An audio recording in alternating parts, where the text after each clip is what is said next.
Selamat malam. Kali ini Aura Mistis akan mengisahkan sebuah kisah yang berjudul Sampur Mayit. Di sebuah desa terpencil yang terletak di kaki pegunungan, ada sebuah tradisi tua yang hanya dilakukan sekali dalam setiap 50 tahun. Tradisi itu disebut Tari Sampur Mayit. Tari ini dipersembahkan untuk menghormati arwah para leluhur yang diyakini menjaga desa dari bencana. Penduduk desa selalu mempercayai bahwa jika tarian tersebut tidak dilakukan dengan benar, maka arwah akan marah dan membawa malapetaka.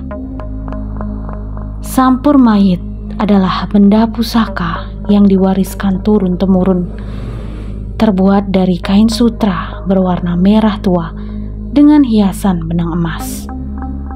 Selendang itu memiliki corak yang konon tidak bisa ditiru oleh manusia biasa. Orang-orang percaya bahwa corak tersebut muncul dari darah para penari yang pernah menjadi persembahan pada masa lalu. Malam itu, ketika bulan purnama bersinar terang, para tetua desa memilih seorang gadis muda bernama Sri untuk menari dengan sampur keramat. Sri dikenal sebagai penari terbaik di desa. Tetapi kali ini ia merasa beban berat ada di pundaknya. Ada rasa takut yang tak terjelaskan menyusup ke dalam hatinya, seolah ada sesuatu yang mengintai dari bayang-bayang.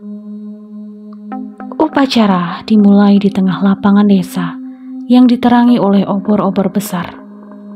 Angin dingin berhembus, membawa aroma tanah basah.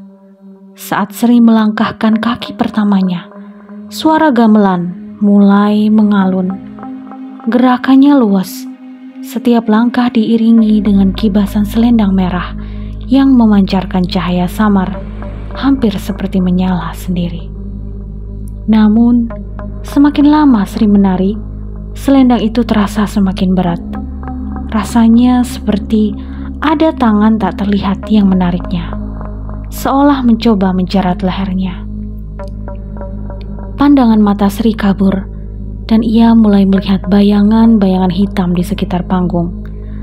Wajah-wajah pucat dengan mata kosong menatapnya dari kegelapan, menggoda dengan senyum menyeramkan. Tiba-tiba, selendang itu merayap, melilit lengan dan tubuhnya dengan kuat. Gamelan berhenti seketika. Para penonton terdiam, seolah dibungkam oleh kekuatan gaib yang menguasai panggung. Sri menjerit, tetapi suaranya lenyap dalam gemuruh petir yang mendadak muncul di langit.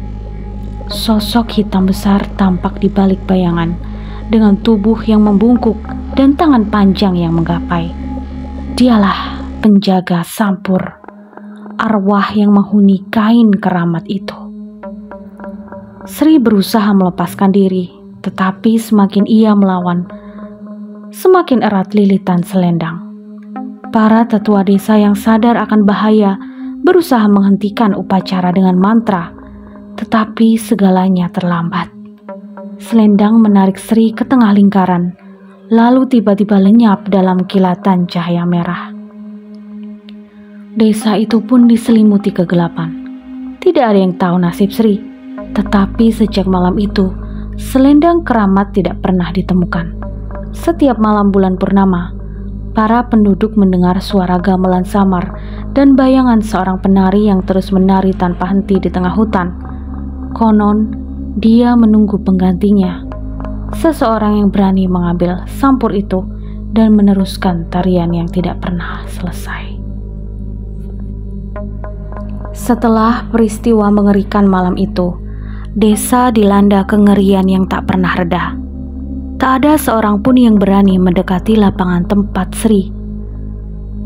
Tetapi seminggu kemudian, seorang pemuda bernama Dharma yang merupakan sahabat lama Sri memutuskan untuk menyelidiki apa yang sebenarnya terjadi.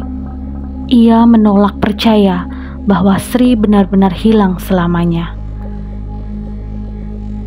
Dengan tekad bulat dan rasa penasaran yang tak terbendung, Dharma menyelinap ke tengah lapangan saat malam tiba, dengan satu tujuan, mencari selendang keramat dan membebaskan Sri.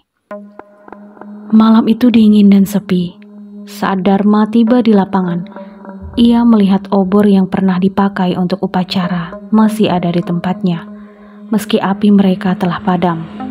Langkahnya menggema di tanah yang keras. Lalu di tengah kegelapan ia mendengar bunyi gamelan samar. Jantungnya berdegup kencang, tetapi ia tetap melangkah maju. Dharma!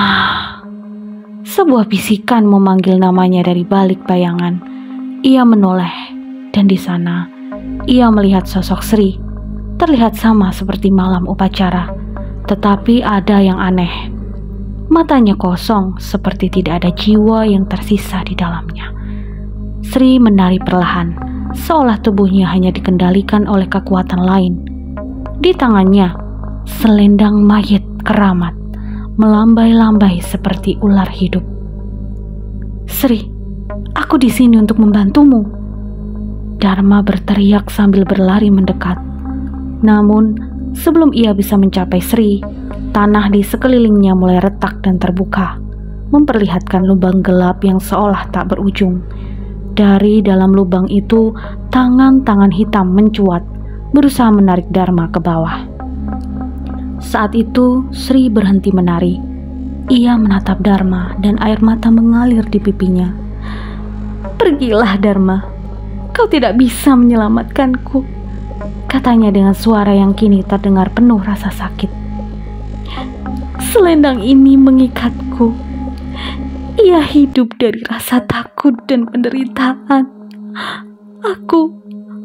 Aku adalah bagian darinya sekarang." Namun, Dharma menolak menyerah.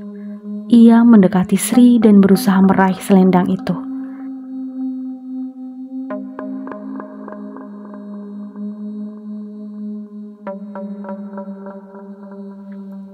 Sesaat kemudian, sesuatu yang tak terduga terjadi.